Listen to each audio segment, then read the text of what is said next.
Hello everybody and welcome back to another episode of Microsoft Flight Simulator, and today we are back in Microsoft Flight Simulator 2024 and we are back with the Pimax Crystal Light and seeing how it operates without any kind of tweaking, settings, adjustments, etc. other than what is in the box. So stick around. If you are interested in any of my tutorial guides for Microsoft Flight Simulator, or simply interested in supporting the channel, consider joining me on Patreon. Patreon subscribers level tier 2 and above have access to all of my guides, as well as any future guides that come down the road. Patreon link can be found in the description below.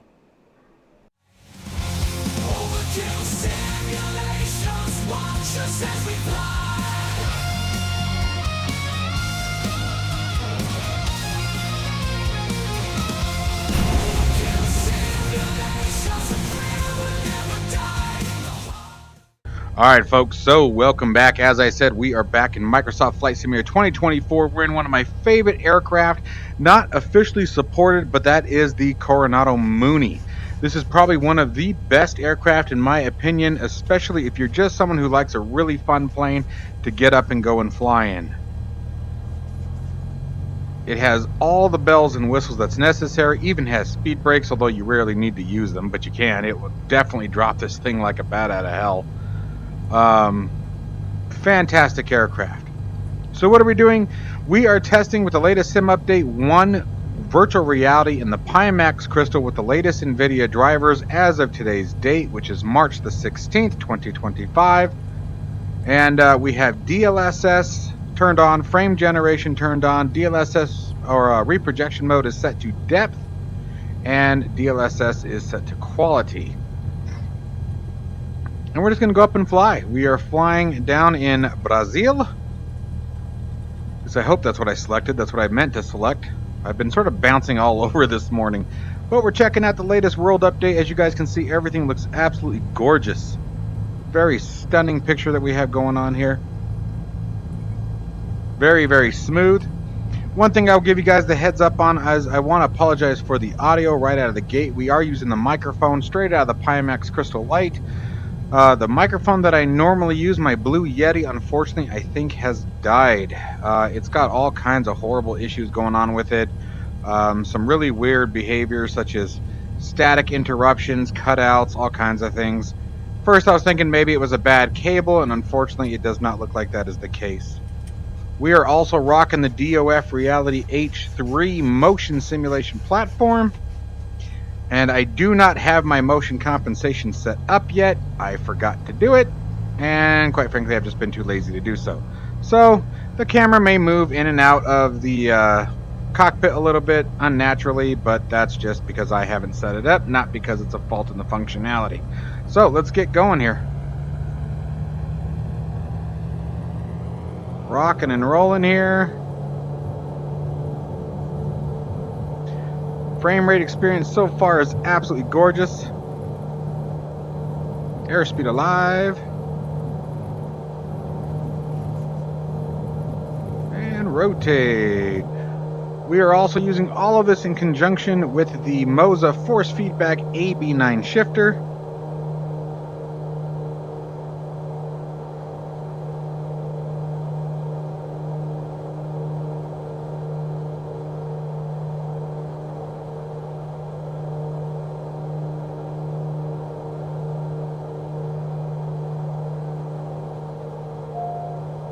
There she goes.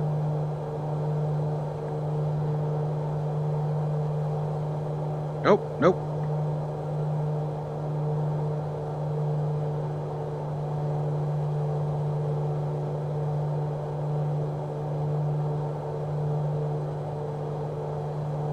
Why is my gear not coming up? Whoa! Got a little bit of turbulence happening here. Got some turbulence, Captain. Alright, let me find my mouse since the keyboard isn't working for my gear command. There we go. Help clean the aircraft up a bit. Oof.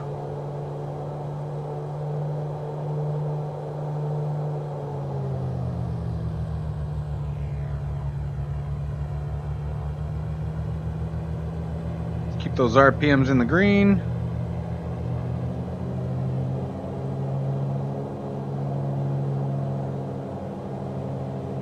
And I really hope it is translating well in the recording. The other thing that broke is my OpenXR mirror. So what you guys are actually seeing is a recording directly off the display. So if it's staticky or jumpy, I can promise that is not what I'm seeing in the sim. In the sim, it is smooth as glass right now. Absolutely wonderful experience thus far.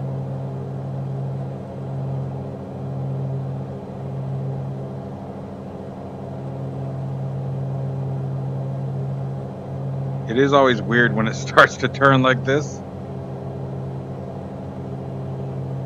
I'm having to sort of lean myself over to keep the camera where it belongs.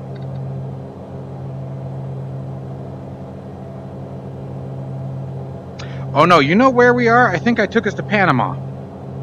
Now that I'm thinking about it, I think we are in Panama. Or at least near it.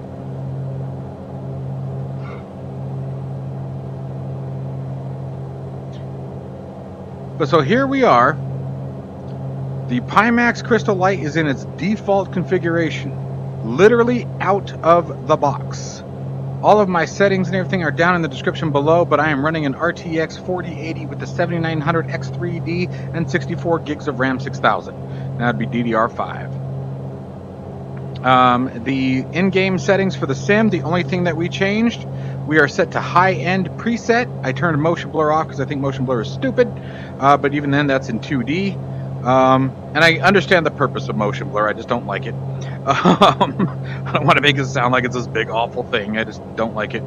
But we are set to high end, and like I said, we're using DLSS version 4.0, obviously. And I have to say the sim is running very, very nice. And actually, I have to correct that. We are not using DLSS 4.0 because I haven't changed it. So with the latest sim update, if memory serves, I believe it set it back to the default setting. And I don't think 4.0 is implemented until sim update 2. So we are not using DLSS 4.0, which is something I should have absolutely done, which would greatly, I want to stress, greatly improve performance. But the performance right now is absolutely stellar. This looks gorgeous. We're at a nice low altitude. Everything looks stunning. I really hope this is translating very well over the recording and that you guys are seeing the same thing that I am seeing, because it is just smooth as smooth can be. And the countryside looks absolutely gorgeous.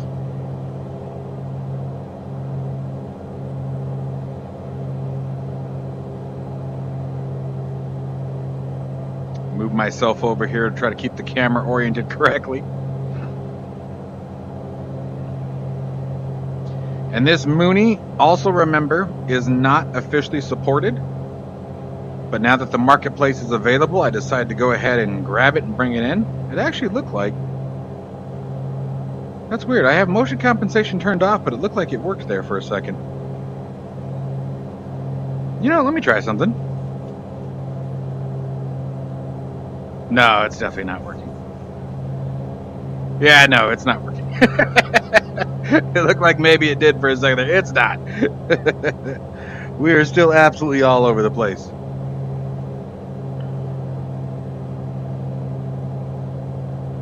This thing is fantastic.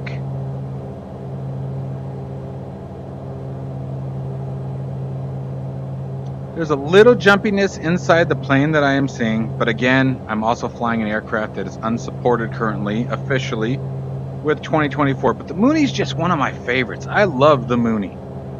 You know, it is probably... I know Coronado has, like, a reputation, so you guys, we as a community tend to either love Coronado or hate them. My thing with Coronado is I understand where they're at. They are very pretty aircraft. Okay, let's put it that way. They're very, very pretty aircraft.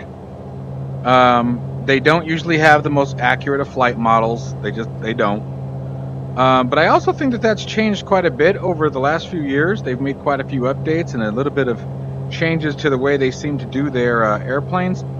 But they're very, very simple to fly, and they're very, very fun to fly. I would say that the Coronado aircraft are like the planes that you want to fly when you don't really feel like dealing with all the seriousness of it, and you just want to get up and have a good time, have a fun little plane, something that's not going to be constantly fighting you or kicking your butt the entire time, you know? But I mean, you can get this thing down and scream it too. Yeah, see, and the weird view right here, that's the motion compensation not working. I really need to get that set up. I keep forgetting. Like, as we get low, you can start seeing some more effect on the plane.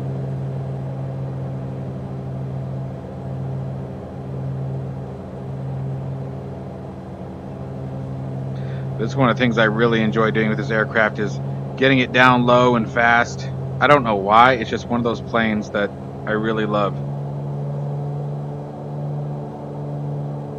And I really cannot complain at the way it is performing inside of Microsoft Flight Simulator 2024. Truly is awesome. There we go. Now you guys can see me. See my ugly mug? The New World update is just freaking gorgeous. I'm pretty sure this was an impacted area. I think I read that. That's what made me come over here. Was that this was part of the same region. If not, then it's just a beautiful area to fly.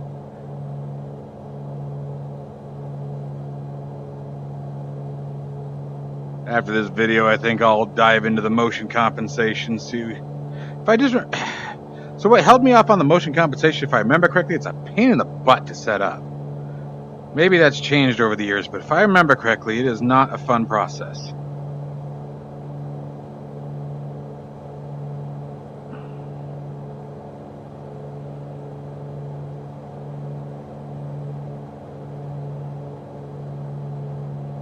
Yeah, this is definitely a very detailed area. Oh, he says, as there's a whole smell of melting right there.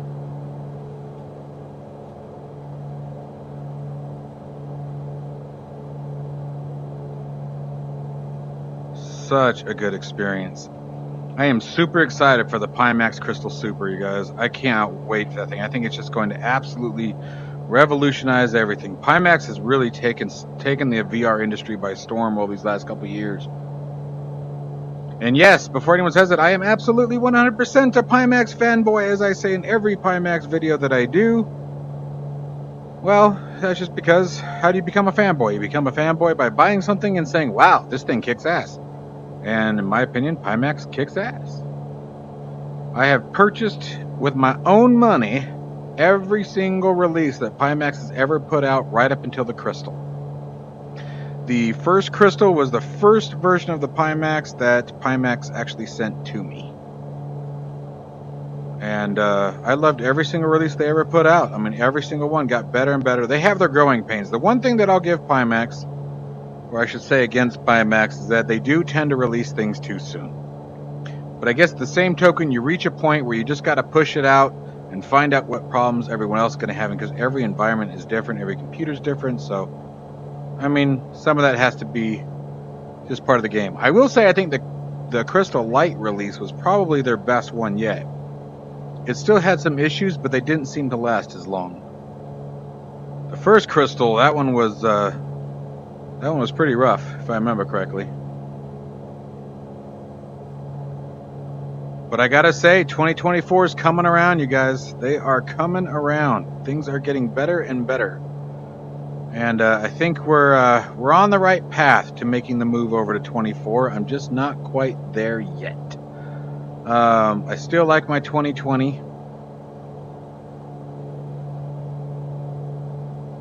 That looks really pretty. I still like 2020, but you know, we'll see. I've said it a couple times. The patch that I am waiting for is Sim Update 2. I think Sim Update 2 is where things are going to really start to shape up a lot. I mean, hell, we have VR performances promises in Sim Update 2, overall performances, crash fixes, changes to the marketplace, changes to career mode, all kinds of things that are supposed to happen in SU2. So, you know, I'm really hoping that that they deliver and hit the mark on that one. And if not, then we'll wait till Sim Update 3, you know? You know, I've never been one to really get upset with 2024. You know, 2020 has been around, so you know, if 2024 is not ready, then I go back and I fly 2020. You know, that's just sort of where I'm at right now. You know, I was flying live streaming on 2020 last night. After this video, we're going to be live streaming on 2024 using the triple screen. So make sure that you guys stop in, say hi if you guys see this video. But I got to say, to 2024, good job. Sim Update 1 seems to be really solid. VR performance is fantastic. Again, this without tweaking anything. No tweaks to OpenXR Toolkit, no tweaks to the VR settings. Literally the only thing that I've done inside the settings at all is in 2D, I turned off motion blur, and that is set to ultra. And then in VR, I just set it to DLSS. And again, I am pretty positive, and you know what, we'll check that before we end the stream. Here, let's go ahead and check that right now, but I don't think we're using 4.0. So let's find out real quick. Okay, so apparently it has to be active, but I'm actually really pleased to say that 4.0 is not active in Microsoft Flight Simulator 2024. It is in 2020, but not 24. So I'd say they're on the right path, man. I'd say they are on the right path. They're doing very good. So in Sim Update 2, they have stated that DLSS 4.0 is supposed to be native in the sim. So like I said, I think it's just a matter of waiting that one out, and 2024 is going to smooth out and be fantastic. As always, guys, I hope you guys enjoyed the video. Stay safe and healthy. I'll see you in the next one.